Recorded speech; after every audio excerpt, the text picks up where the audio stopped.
So I want to talk a little bit about the shift that occurs as a fitness enthusiast when you've never really been an athlete, but you start making that shift from, as a guy, typically, the guy that goes in the gym and just lifts weights, or a girl too, but a lot of times girls are more into cardio.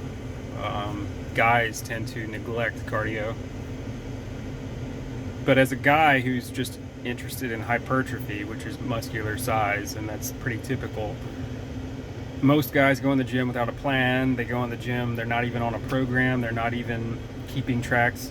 Like, they might keep track of their weight, reps, and sets, but most people are not writing it down. They're not really tracking their progress. A lot of times they're in a group, you'll see them huddled around a bench. Their idea of a strength test is how much can you bench? How much can you squat? Things like that. Which isn't necessarily bad, but there's a reason the NFL Combine upper body strength test is, 225 max reps. It's not a 1 rep max. Mainly because that just kind of beats up the body too much for these athletes who they're training to be athletes. They're not training for a 1 rep max on the bench. So these guys are going in the gym and they're watching all these bodybuilders and people who are on steroids who are massive, but who are probably going to die from a heart attack, like so many do, and who couldn't run a mile if their life depended on it. So as you shift from that natural guy or girl who's interested in fitness, and you're doing maybe an unstructured cardio plan, 30 minutes on a bike or on a treadmill or something, or just jogging, in addition to that doing a split routine, upper body, lower body, chest, legs, that sort of thing on different days, you need to start thinking about periodization. So how can you maximize your performance on a particular goal, like improving your mile run time? It's a test that you can actually see where you're at. You can go on a track, do a mile, see how fast you are. That's a real fitness test. That's a real test of your cardio ability in a functional way. Running, why do you think so many athletes, even running backs, or any football player, any soccer player, pretty much any competitive, really athletic sport, the big focus is cardio, and yet so many people in the gym are neglecting it? I didn't see my fitness really start to change until I started getting on a running program. I completely stopped the weights. I stopped most calisthenics. I included, so there was a time where I was doing calisthenics and running, but I went through a period, because my running was stagnant, where all I did was run, and I hired a running coach, and I saw my running improve so much. And that same mentality can be applied to if you're on a strength program. Well, guess what? You need to actually have a program that was written by a strength coach. You need to be on a program where you're assessing your 3 rep max or your 5 rep max, and you're doing your sets based on percentages of those maxes, like a real athlete would do.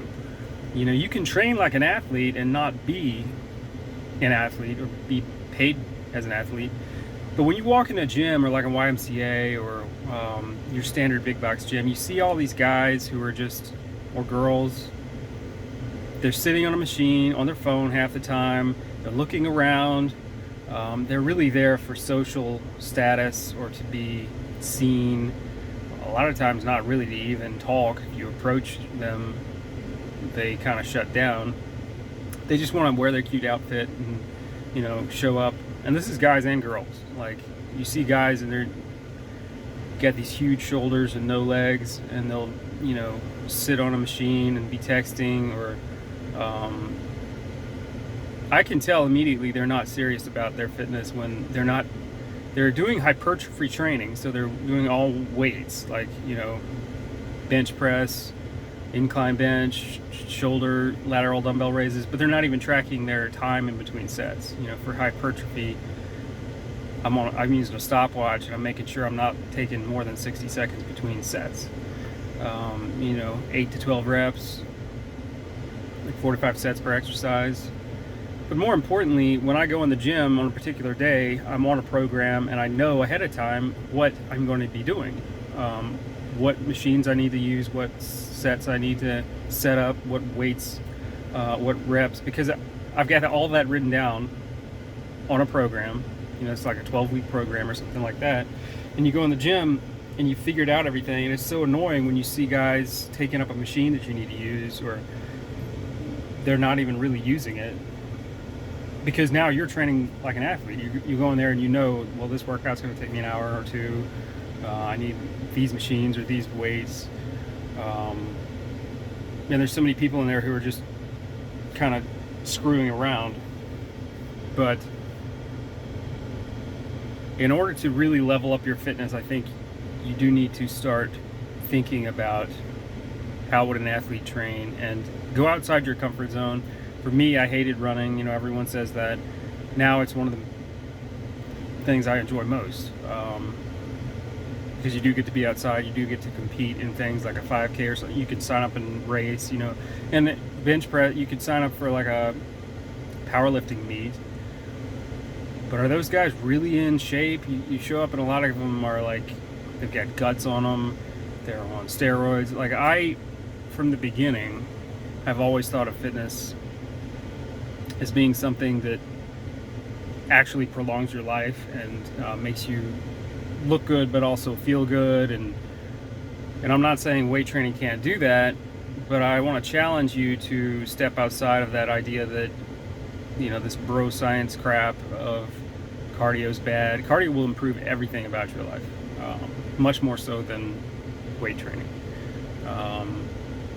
And for the longest time, in the past couple of years, I gave up weights and just did calisthenics, you know, pull-ups, push-ups, sit-ups, and I haven't seen my strength go down. I can still deadlift, you know, like I could. It doesn't go down that much, guys. But the cardio is the thing that's really going to show where you're at in your fitness, you know, compared to weight training, where it's, you can be able to lift a lot of weight and still be in terrible shape, in my opinion. You see it all the time with these bigger guys who are, you know, they're still drinking beer and eating crap food, and if shit hit the fan, you could not rely on this person to save your life. They'd probably have a heart attack and die. And that's not where you want to be. You want to be in good shape, in good physical capacity to save yourself in a scenario, and or your friends or family. You know, that's what fitness is about to me. It's called fitness. It's not called showmanship. So think about that. You know, do something outside your comfort zone. Sign up for a 5K, maybe hire a running coach, or do a bike race, go do an open water swim. Think about, you know, pushing yourself outside your comfort zone, and your fitness will improve drastically. That's just the thought for the day. Check out rycast.com, RYCAST. We're selling new fitness products. Got some cold plunges and things up there, and I've got some new ideas coming. So thanks for watching. Have a good one.